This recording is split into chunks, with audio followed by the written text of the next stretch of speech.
After the initial install of Aspire, you need to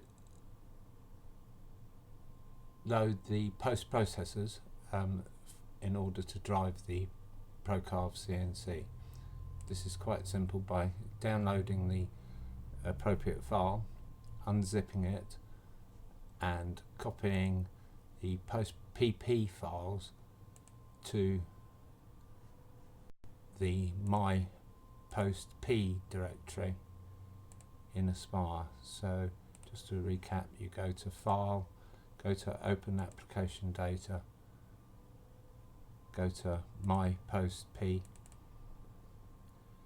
and copy the ScanCAD off and ScanCAD on ALS PP files to that directory.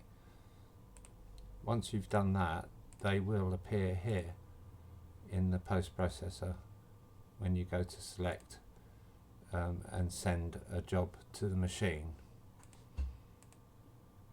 If you have a list, then you haven't put them in the right place. The other thing that you need to do is also download the regular grid importer gadget from Vectrek.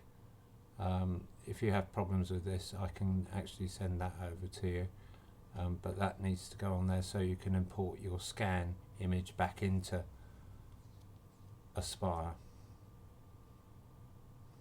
That ends this video.